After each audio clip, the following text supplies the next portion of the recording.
Hello नमस्कार, एक बार आप सभी का फिर से स्वागत है मेरे चैनल पे, जहाँ पे आज मैं इम्पोर्टेंट चीज़ों के बारे में कुछ आपको बताऊंगा जो आपकी सेविंग्स को चार चांद बनाने में मदद करती हैं। आपने वीडियो के थंबनेल से तो पता कर ही लिया होगा कि किस बारे में हम बात करने वाले हैं। दोस्तों, एक ऐसे इम्पोर्टेंट टॉपिक के बारे में बात करने वाले हैं जो आपकी लाइफ में सेविंग्स को एनकरेज करता है, जो आपकी लाइफ में उन तमाम अचीवमेंट्स को अचीव करने में, सक्सेसफुली अचीव करने में हेल्प करता है और इन केस ऑफ इमरजेंसी भी आपकी मदद करता है।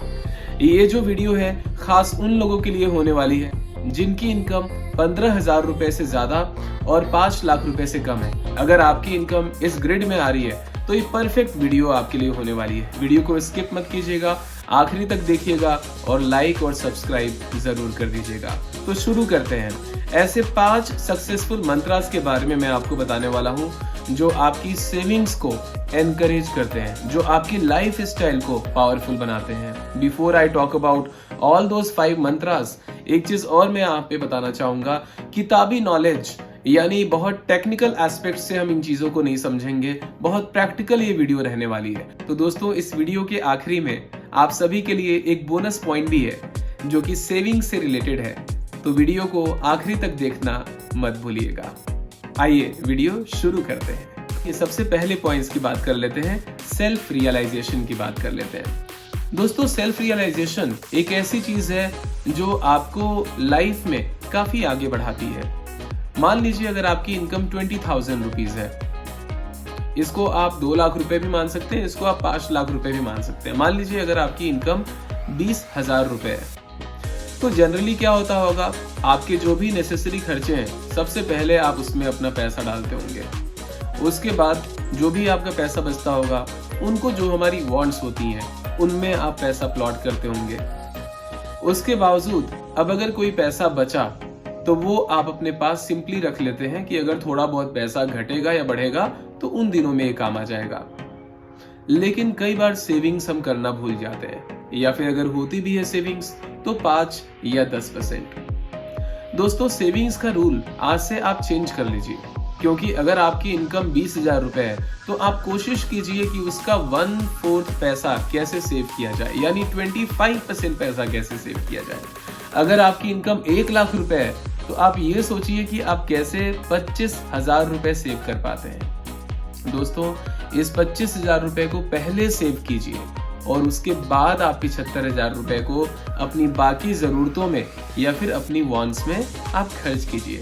दोस्तों, ऐसे बहुत सारे फाइनेंशियल एडवाइजर आपको मिलेंगे जो आपको कंफ्यूज करते हैं, ये बोल के कि आपको 10% पैसा यहाँ, 20% वहाँ, 30% इधर, 5% उधर। We are not computer, we are human being. हम कोई कंप्यूटर की डिवाइस नहीं है जो रैम को अलग अलग डिस्ट्रीब्यूट कर देंगे। We are human, it is natural. कई बार हमें पैसा अगर खर्च करना है तो है, for that you are earning. लेकिन ये पैसा आप किस अमाउंट में से खर्च कर रहे हैं, किस परसेंटेज में से खर्च कर रहे हैं। दोस्तों, जितना ही कम परसेंटेज में आप डिस्टिंग्विश करेंगे अपने पैसे को, उतना ही आपके लिए बढ़िया होने वाला है। अभी तक जितनी भी मैंने चीजें बताई, इसमें सिर्फ मेरी आप लोगों से एक ही रिक्वेस्ट है कि आप 75% पैसा पहले खर्च ना करें, पहले 25% पैसे सेव करें। उसके बाद जो 75% पैसा है उससे आप डिसाइड कर सकते हैं कि ये पैसा कहाँ आपका खर्च होना चाहिए। दूसरा पॉइंट ये था कि पैसे की शुरुआत कब करें, सेविंग्स का सही टाइम कब होगा। क्या शादी होने के बाद, या फिर बच्चे होने के बाद, या फिर जब 40 साल की एज में आ जाएंगे तब, या फिर 50 साल के आसपास में होंगे तब, या फिर रिटायरमेंट के आसपास। दोस्तों, सेविंग्स का जो सही टाइम है वो आज है। ये एक हैबिट है, हमारे ब्रीदिंग की तरह एक हैबिट है। जैसे सांसें हम पोस्टपोन नहीं कर सकते, ऐसे ही सेविंग्स भी हमें पोस्टपोन नहीं करनी चाहिए। सेविंग्स जितनी जल्दी आप शुरुआत करें उतना बेहतर रहेगा। अच्छा, इसका एक और फायदा हो जाता है। अगर आपने बचपन में गोलक का कॉन्सेप्ट अगर सुना होगा तो हम करते क्या थे, अगर 1 साल तक डेली 1-1 रुपए ऐड करते रहे तो 365 रुपए रहेंगे। लेकिन अगर 6 महीने तक वही पैसा डालें तो शायद उसका हाफ अमाउंट रहेगा। गुल्लक में हमें इंटरेस्ट तो नहीं मिलता था, लेकिन आजकल जो सेविंग्स एलिमेंट्स आ रहे हैं, जो टूल्स आ रहे हैं, उनमें आपको 6 से 7-8% तक भी सेविंग्स मिल जाती है।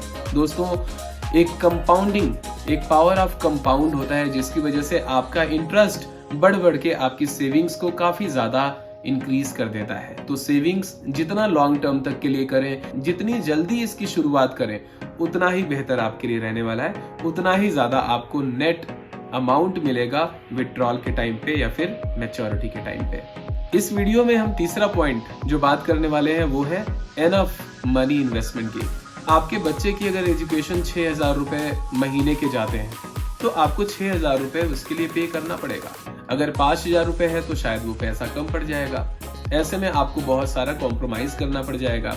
इन द सिमिलर वे आपकी जो जरूरतें हैं उसके लिए पैसा पर्याप्त होना चाहिए। जरूरतें मैं आपको बता देता हूँ, हर एक इंसान की कुछ जो खास जरूरतें होती हैं, जैसे कि कुछ परचेज करना है, घर परचेज करना है, कार परचेज करना है, या फिर कोई भी इलेक्ट्रॉनिक गैजेट्स परचेज करना है, it can be anything, phone purchase करना है।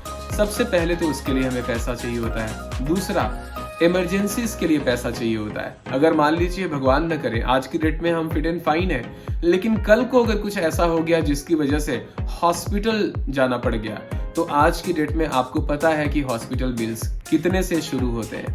अब ऐसे में 30,000, 3 लाख या 30 लाख ये अमाउंट कितना भी हो सकता है, तो इसका एक एवरेज हमारे पास पैसा होना चाहिए।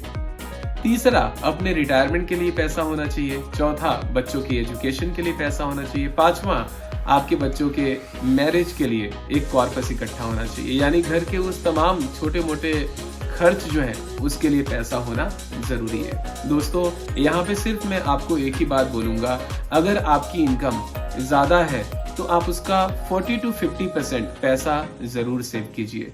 जितना पैसा आज से ही आप सेव करेंगे उतना ही बेहतर रहेगा। हाँ, लेकिन इसकी शुरुआत ऐसा नहीं है कि आप 50% से ही करें। आप इस पैसे को पहले 20% से स्टार्ट करें, फिर उसको 2-4 महीने बाद एफिकेट करके सोचें कि क्या इसको बढ़ाया जा सकता है।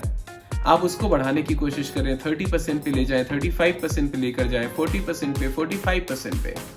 मुझे लगता है कि थोड़ा थोड़ा क्वांटम, थोड़ा थोड़ा अमाउंट में अगर आप पैसा बढ़ाएंगे, आपकी सेविंग्स भी आपके फ्यूचर जरूरतों को ध्यान में रखते हुए इनफ रहने वाली है।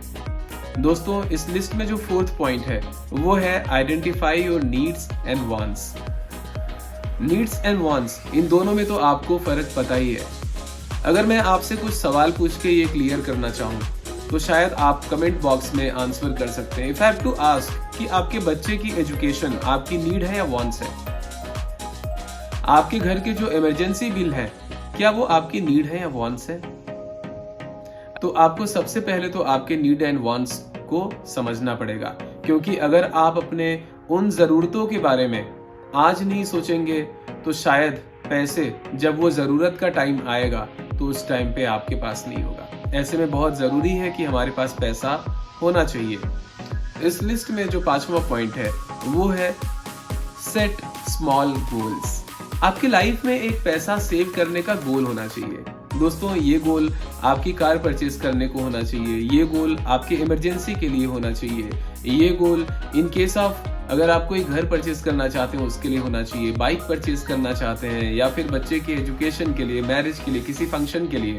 तो आपके लाइफ में आप छोटे छोटे गोल जरूर डिसाइड कर लें, क्योंकि जब आपके लाइफ में गोल होंगे तो आपके सेविंग्स को एक पर्पस भी जरूर मिल जाएगा। इस वीडियो में आखिरी में एक बोनस पॉइंट भी आप सभी के लिए है। Never get influenced by success stories.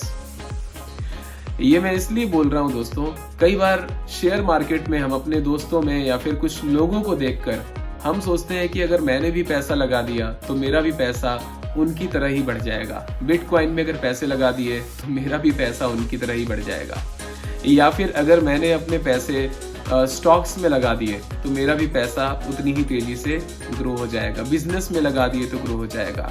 आप इन चीजों को बहुत बारीकी से समझिए, थोड़ा सा टाइम स्पेंड कीजिए और टाइम स्पेंड करने के बाद अपना एक मैच्योर्ड डिसीजन लीजिए। तो never get influenced by anyone. तो दोस्तों, थैंक यू वेरी मच। अगर आपको ये सेविंग से रिलेटेड वीडियो पसंद आई हो तो इसको लाइक एंड शेयर जरूर कर दें, चैनल को सब्सक्राइब कर दें, क्योंकि आगे आने वाले दिनों में ऐसे फाइनेंशियल एंड आपके गोल से रिलेटेड बहुत सारे ज्ञानवर्धक चीजें आपको मिलती रहेंगी। बने रहिए आलोक कुमार पाठक के साथ। Thank you so much. Have a great day.